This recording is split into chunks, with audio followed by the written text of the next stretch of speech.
Mabuhay! Welcome to Positively Pinoys podcast. I'm Dinah, your host, recording from France. In this podcast, I talk to Filipinos across the globe as they share their inspiring stories and valuable lessons na talaga namang nakaka-proud and very tatak Pinoy. Kaya tara na, magchikahan tayo! In this episode, I talked to Erika, my classmate from college. She shared her journey as an online Filipino teacher to foreign students and how she has put up her own language company, FlexiClass. We talked about the advantages and disadvantages of an online Filipino teacher compared to the native English-speaking teachers. We hope that through this conversation, it will give you a glimpse of being an online teacher, if that is something you've been contemplating for a while now, and also just being a lady boss of her own. Well, my name is Erika. I'm the owner and creator of FlexiClass. It's a home-based online tutorial company from the Philippines. We have a lot of clients in Chile. They've been our clients for like 10 years, almost 10 years now. Erika is my classmate from college, and I wanted to talk to her about, her online teachers, which is really thriving during this time of a pandemic, and also being a lady boss of her own. So, Erika, how and when did you start your online teaching career path? Yes, I started way back in university. We had a lot of students, mostly Koreans and Japanese students in the university. Our language centers catered to several students from other Korean universities, and they go to our school. And then after that, I ventured into a different industry. I tried the call center industry. Then I went back to teaching Koreans. Then after a couple of years, I decided to go into online tutorial. I started with my group of friends. Okay, we built our own network of students in South Korea originally. Okay, then they went to different countries and introduced us to their business partners, friends in other countries as they travel. Word of mouth. So why did you decide to put up your own language or tutorial company? Well, originally, my main goal is I'm a teacher by profession, and I'm really a passionate teacher. I've never intended this to be a business, but at some point in time, I don't have enough time to have classes with so many students inquiring for my lessons. So I decided that I have to hire some teachers, and then it resulted into building up the business. So what kind of platform were you using? I was not really, it's more of a word of mouth. I was not doing any active marketing. It's all of our students are active, or they are our social media experts. Before the social media era, you already have your social influencers through your students. Yes, exactly. So they're our live social media experts. And how long has been your online company? We registered it back in 2010. We have several setbacks, but time to time we would come back and resume business. Okay. And as a lady boss and creating your own, can we call it a micro business company or? Yes, it's more of a startup company. Although we've started a long time ago, we still considered ourselves a startup company. Okay. So what were the early challenges on putting up your language company? And what's the online teaching world like from before and now that you're into your 10 years? Yes. Well, the first challenge, of course, is how to find students. So at first, I was accustomed to the company providing me my own students. Now, when I did my my freelance job. I have to find my own students. But thankfully, it wasn't something that's too difficult for me. I think if you love what you're doing, it shows in your classes, and your energy is actually being transmitted to your students. So in their case, they were also very passionate about learning English. So they recommended us to the several friends, everyone they've met. So it wasn't really a very challenging thing for me. That's why I have in a year span, we have to hire more teachers to accommodate the number of students inquiring for an online class. Wow. So what was the difference between, the online teaching, I Hmm. guess, how do I say, the dynamic or the environment back then and now that we're into like, this kind of new era of education, which is distance learning because of the world's state of in a pandemic? It's a good time for the company these days because there are a lot of students who are now open to online tutorial. Before, they were kind of like they're doubtful about the online tutorial. So although we have a lot of students who are attesting to and really encouraging others to try the online tutorial platform, but others are still doubtful about it. But these days, since we have the pandemic and it's difficult to going to the schools are very challenging. So more people are more open, and yeah, so the business is booming, and we have a lot of inquiries these days from students. Mm. Yeah, and of course, these days we're the first to introduce this kind of platform in Chile. So Mm-hmm. nowadays we receive a lot of we're receiving a lot of inquiries from Chile. Okay, Yeah. so speaking of students, and how many students do you have currently, and how many teachers do you have currently in your company, your language company? Well, we have a handful of teachers these days. So for the students, more or less, we have around 40 families enrolled in our class. And again, it's more of a family thing. So like the whole family is enrolled in our classes. Oh, so that's very unique because, like, Yes, it seems that the whole family is learning that learning together together. and Yes. like doing these online classes. That's great. Yes, Okay. that's what's unique about online classes in Chile since they were really fascinated about this new platform. So, from the eldest to the youngest students, they're studying with us. That's cool. Yeah, very nice.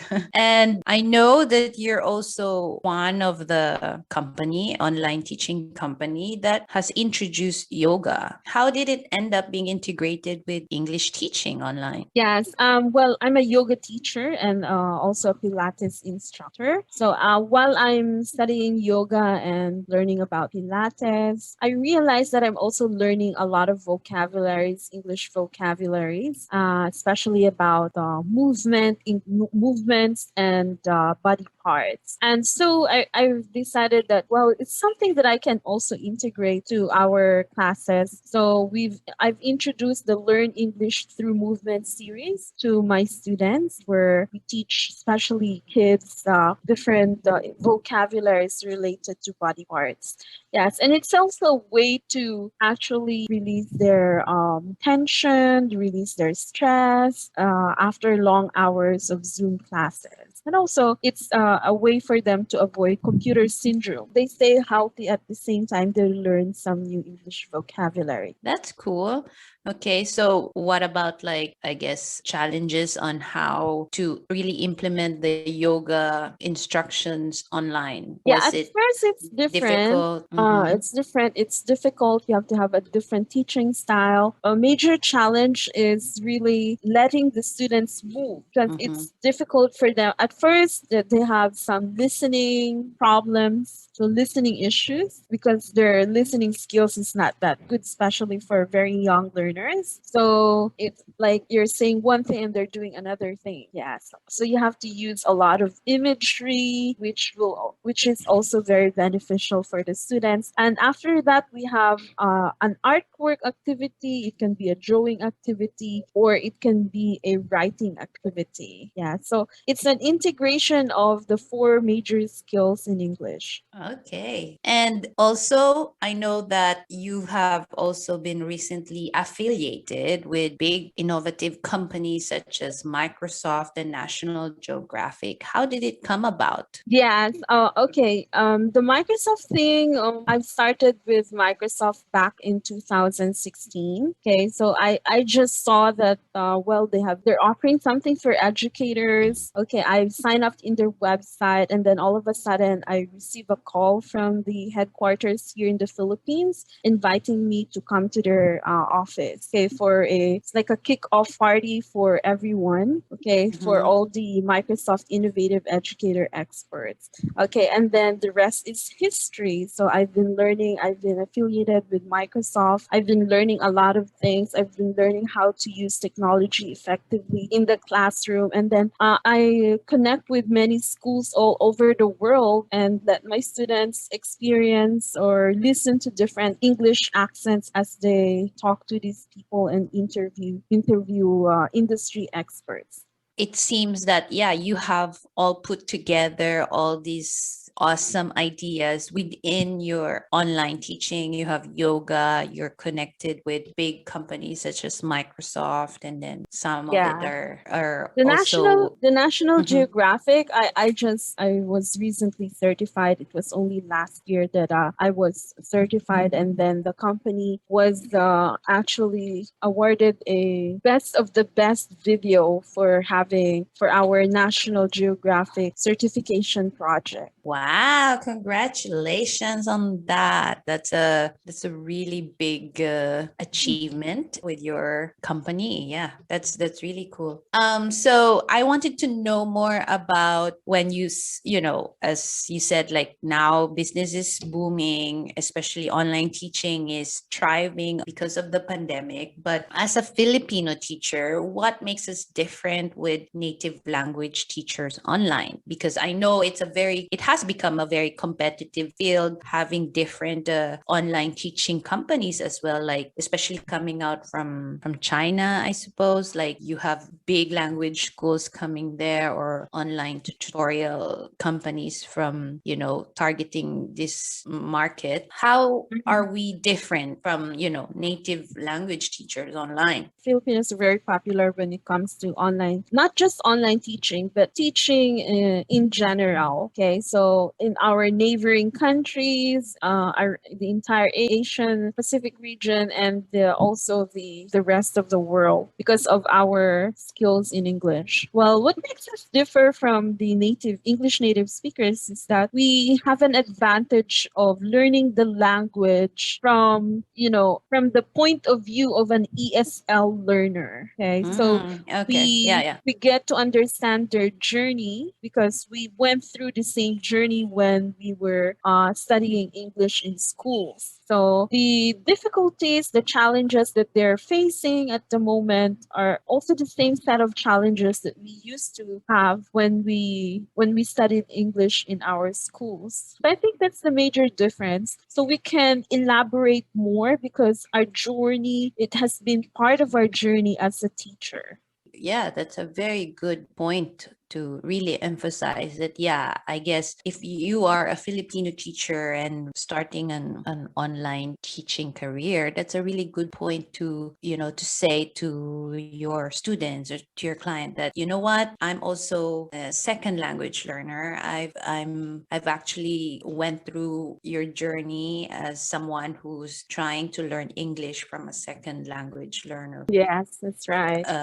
person. So yeah, I've never never thought of that in that way, but that's a really, really good point to, yeah, to emphasize that that's a very good advantage from the Filipino teaching side, that you can tell your students that, I understand what you're going through. It also reminded me, even back in China, like when I was doing my teaching career there, I've noticed that my students liked me more than like the native English language teachers, because they can understand me because I speak slow, I speak clearly, as opposed to like, my British counterparts, my American counterparts, because it's so hard for them to understand, especially the British. I mean, I'm not saying this to degrade them, but I'm just saying that that's kind of also one of our advantage as Filipino teachers compared to the native English teachers, because we speak clearly, we speak, slowly, or at least slower than a British or an American teacher. And that's what they like, because they can understand. Because if you don't understand your teacher, what they're saying, it's already a struggle. And how much more of like, you don't really understand them in the whole context of what they're teaching you. So yeah, that's also one of the advantage that we can have. So Yeah, do you think right. that's why they're hiring more Filipino teachers in that sense? Or what else are the reasons why they're hiring Filipino teachers? Another reason is that,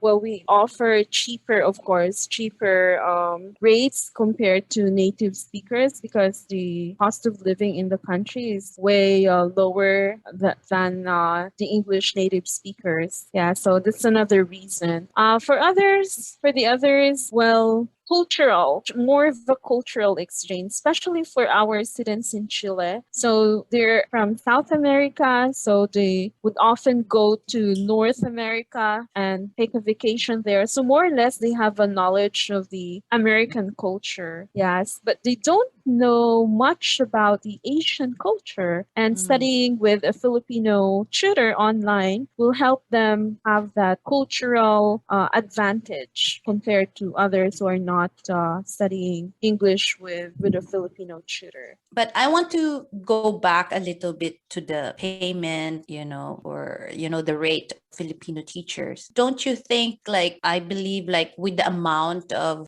work and the amount of time that I mean, I'm not saying me, but like you guys in general who are teaching online, like, the amount of time and the amount of preparation, the amount of effort that you put into preparing an online English class, don't you think it would still be more or less the same with the native English counterparts? I mean, when it comes to the rate and the payment. Well, it all depends on the tutor. If you're a freelance tutor, if you're not working for any company, you can set your own rate. Okay. So, for example, when I was still starting in this online tutorial industry, I have my own rate. So I based my rate on my personal experience, on my credentials, on my trainings. Yeah. So every time I increase my rate, it's because I have additional trainings. I paid for it. For example, like 120 hours of TESOL training, and then I have to pay for 140 hours of TEFL training. So I had this time with Microsoft where I have to attend several trainings as well. I have to invest time, although their trainings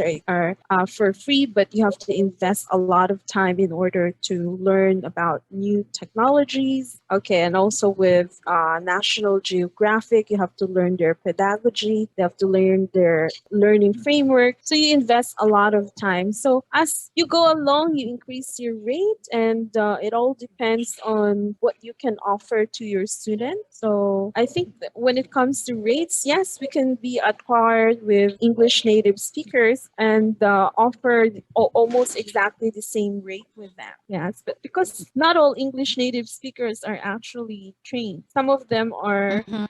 actually just English is their first language, so they started teaching, but they're not really trained to teach. Yeah, that's true. Have you ever, or any of your teachers, got discriminated because they're not native English speakers? Our students were lucky because our students in Chile are very very well mannered. Okay, Mm. they're very professional. So we never experienced any form of discrimination. First and foremost, we were honest to them that, well, we are from the Philippines, and the reason why they enrolled is because our courses were highly recommended by their relatives and friends. So I think we've never experienced such a thing. That's good. That's good to know. But this is mostly because upfront you tell your students that, you know, you are from the Philippines and this Yes, is the setup you're doing, right? There's no yes, they like, know. I'm from somewhere else looking like an Yes. Asian face. Okay, that's good to know. So, for my final question, what's your Mhm. advice for the Filipino teachers who would like to venture in a career online teaching? Yes. Well, my advice is if you're a newbie in online tutorial, well, start first with,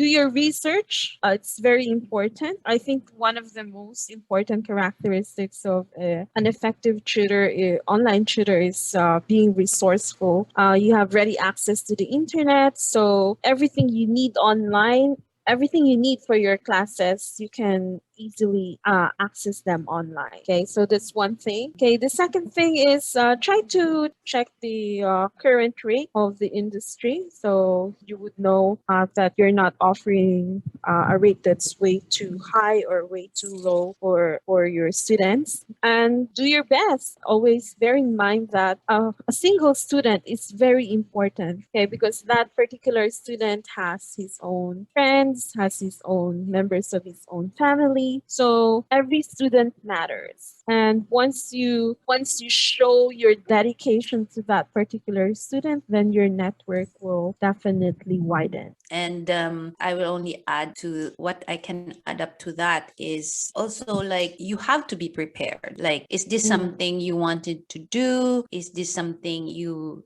would, you know, spend your time with? You know, like it. I think Yes. the preparation for yourself is also very important because it can be a very sedentary lifestyle as well, right? Because like you're sitting in front of the computer, and so you have to, you know, really try to ask yourself, like, is this what you want to do? For how long, like in a day you would want to teach, and like what else can you try to integrate or do with, not just with your teaching online, but also with the kind of sedentary lifestyle that you will end up signing for, right? Yes, and I think it's just a balance, finding balance between your own personal life and your online tutorial world. Okay, I think the common mistake of most newbie teachers is that they accept way too many classes that they can normally have. Like you can't have like 8 hours of classes in a day. Yeah, Mm, it's yeah. really draining. It's really draining. So I think that's a common mistake of most tutors, and they don't take a break. Yeah. Some of Because them like, never even take a break. because yeah, I've experienced that because me,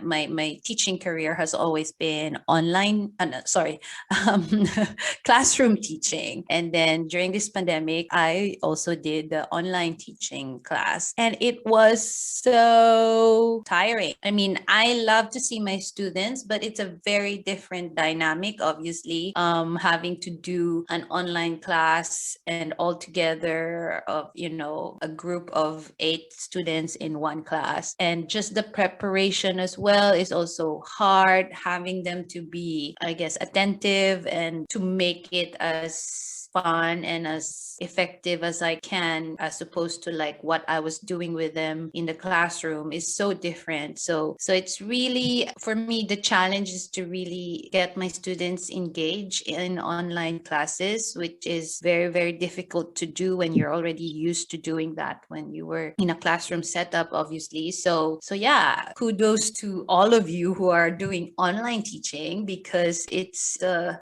very, very challenging and difficult thing when you're doing it online.